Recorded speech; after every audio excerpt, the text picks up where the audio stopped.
Deep beneath the bustling streets of Paris, a labyrinth of darkness stretched out for miles.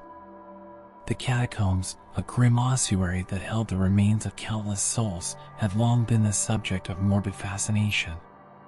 Tourists and thrill-seekers often ventured into its eerie depths, drawn by stories of its haunted history. Among these adventurers were three friends, Jake, Mike, and Jordan. On a chilly autumn evening, their footsteps echoed through the damp tunnels as they delved deeper into the subterranean world.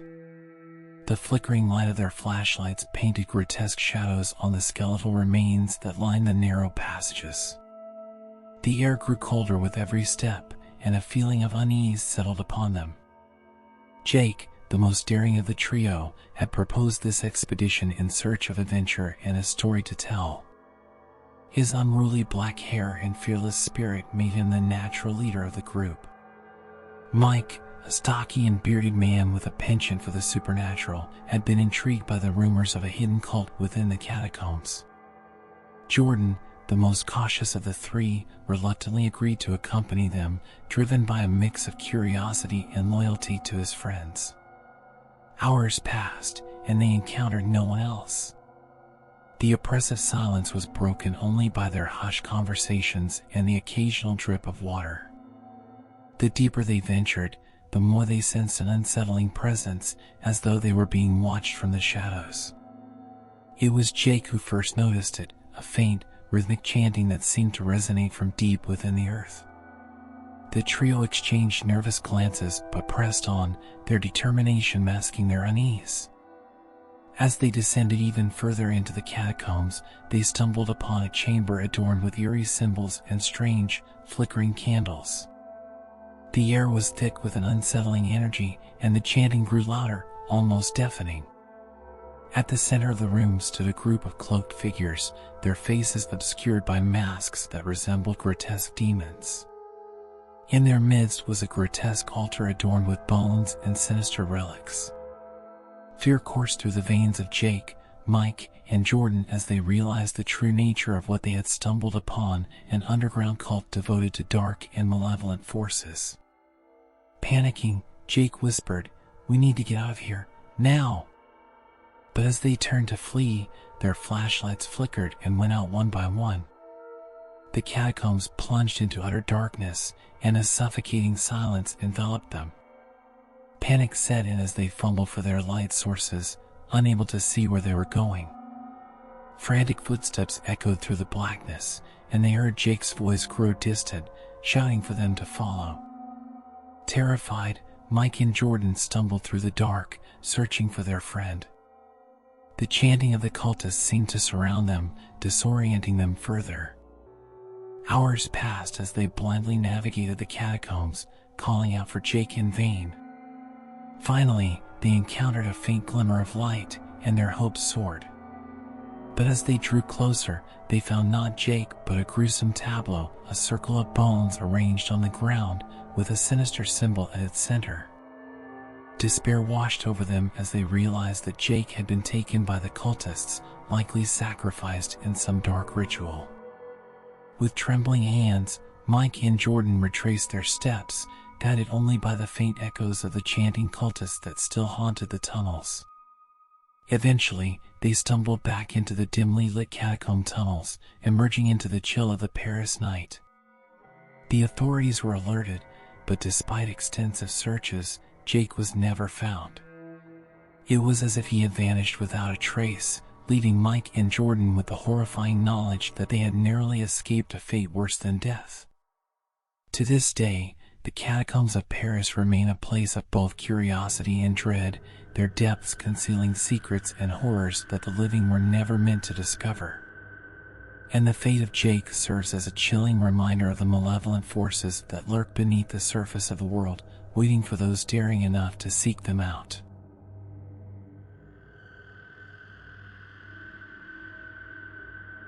Tyler had always been drawn to the mysterious and the eerie. So, when he heard rumors about an old, abandoned castle nestled deep within the woods, he couldn't resist the temptation to explore it. The stories he had heard painted a chilling picture of the place. It was said to be haunted, cursed and home to dark secrets that had been buried for centuries. On a gloomy, overcast afternoon, Tyler made his way through the dense forest that surrounded the castle.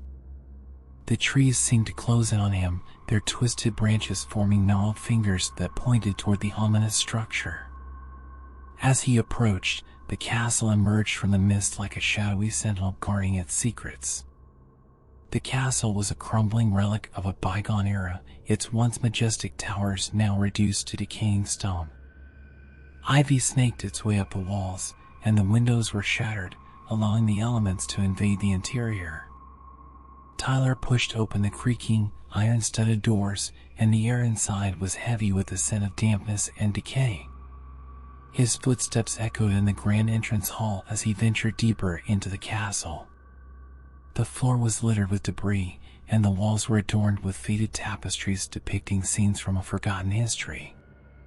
Tyler's flashlight cut through the darkness, revealing the remains of long-abandoned furniture and cobwebs that clung to every corner. As he explored further, he stumbled upon a chamber that sent shivers down his spine.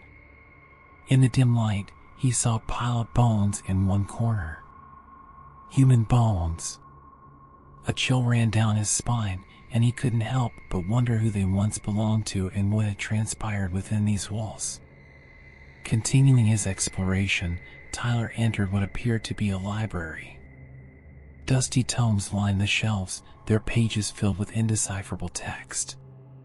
But what caught his attention were the stacks of letters scattered across a desk. They were addressed to someone named Eleanor, and they contained disturbing messages about dark rituals, sacrifices, and the pursuit of forbidden knowledge. It was as if he had stumbled upon a twisted correspondence from another time. Suddenly, Tyler heard a faint, eerie whisper echoing through the castle. His heart raced as he strained to make out the words, but they were just beyond his comprehension, like a language from a realm of nightmares. Panic began to set in as he realized he was not alone. The whispers grew louder and more distinct, and they seemed to be coming from all directions. Terrifying images flashed before his eyes as he felt an unseen presence closing in on him. Tyler could no longer deny that the stories were true. This place was indeed haunted. He fled the library and made his way back to the entrance, determined to escape the castle and its malevolent forces. As he burst through the doors, he was greeted by a sight that sent his heart plummeting. The forest outside had transformed into a nightmarish, twisted version of itself, with gnarled trees and shadowy figures lurking in the shadows. Tyler's only option was to run deeper into the castle, hoping to find a way out from the labyrinthine passages. The whispers grew louder, and eerie apparitions materialized before him, beckoning him into the darkness. He pressed on, his breath ragged and his sanity fraying at the edges. Finally, after what felt like an eternity, he stumbled upon a hidden chamber deep within the castle. In the center of the room, a sinister altar stood, adorned with candles and arcane symbols. It was the heart of the darkness that had consumed the castle. Summoning every ounce of courage, Tyler smashed the candles and defaced the symbols. The whispers ceased, and the malevolent presence retreated. With trembling hands, he managed to find his way back to the entrance, where the forest had returned to its normal, yet foreboding, state. Tyler emerged from the old, abandoned castle, his body and mind scarred by the horrors he had witnessed. He wasted no time in contacting the police and informing them of the eerie events that had unfolded within those cursed walls. The castle was promptly sealed off, its secrets once again hidden from the world. To this day, Tyler can't forget the bone-chilling experience of that fateful day. The old, abandoned castle remains a place of dread and mystery, a warning to those who dare to tread where darkness dwells, for some secrets are better left undisturbed.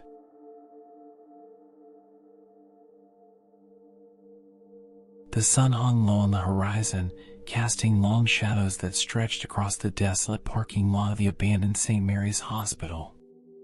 It was a place that had long been forgotten by the bustling city it once served, its towering facade now a grim testament to a bygone era of medicine. Jane and Mike, two adventurous souls with a penchant for exploring the eerie and the unknown, had decided to venture inside this decrepit building, their curiosity leading them into the heart of darkness. As they stood before the rusted, chain-link fence that encircled the hospital grounds, Jane shivered in the cool breeze that whispered through the barren trees. Mike, ever the thrill-seeker, couldn't contain his excitement. "Are you sure about this, Jane?" he asked, his voice trembling slightly despite his brave facade. Jane glanced at her friend, her hazel eyes reflecting a mixture of fear and determination. "We've explored plenty of abandoned places before," she replied, her tone trying to mask her own apprehension. "This is just another adventure." With a quick nod, they squeezed through a gap in the fence, their sneakers crunching on the gravel as they crossed into the hospital's eerie realm. The once grand entrance was now a rotting, graffiti-covered gateway to the unknown. They stepped inside, and the oppressive darkness of the hospital enveloped them like a shroud. The air inside was thick with the musty scent of decay, and their flashlights struggled to pierce the gloom. As they moved deeper into the hospital's labyrinthine corridors, the silence was broken only by the occasional creaking of a rusty pipe or the distant scurrying of unseen creatures. Jane and Mike wandered through the building, exploring room after room filled with shattered glass, tattered curtains, and remnants of the past. They marveled at the faded hospital equipment, the broken gurneys, and the ancient medical records scattered across the floor. But the hospital's history weighed heavily on their minds. Stories of mysterious disappearances, failed experiments, and lingering spirits had haunted the town for decades. They had heard tales of patients who had checked in but never checked out, and of doctors who had lost their sanity within these walls. As they ventured deeper into the hospital, the atmosphere grew increasingly unsettling. The walls seemed to close in on them, and the faint echoes of distant whispers filled their ears. Jane's heart raced, and she turned to Mike, who had grown pale under the harsh beam of his flashlight. "Maybe we should go back," she suggested, her voice quivering. Mike hesitated but nodded in agreement. They retraced their steps, moving back toward the entrance. Just as they were about to exit the building, something caught Jane's eye, a door, slightly ajar, down a narrow corridor they had missed earlier. Curiosity got the better of them, and they decided to investigate. Pushing open the door, they stepped into a room that was unlike any other they had encountered. It was devoid of dust and decay, and the air held an eerie chill. At the center of the room, they saw a large, worn leather bag, the kind used by doctors of a bygone era. As Jane approached the bag, a feeling of dread washed over her. She unzipped it with trembling hands, and what they found inside would haunt their nightmares for years to come. The bag contained the lifeless bodies of several people, their faces twisted in agony, their eyes vacant and staring. Horror washed over Jane and Mike as they stumbled back, their breaths coming in panicked gasps. The room seemed to close in around them, the walls growing darker and more oppressive by the second. They fled the room, their flashlights flickering as if the very darkness of the hospital were trying to claim them. Finally, they burst out of the hospital, gasping for air as the fading sun bathed them in its feeble light. They collapsed on the overgrown grass outside, their hearts pounding in their chests. They never spoke of what they had found in that room, and they never ventured back into St. Mary's Hospital. The horrors they had witnessed were etched into their minds, a reminder that some places are best left undisturbed, and some secrets are better left buried in the darkness.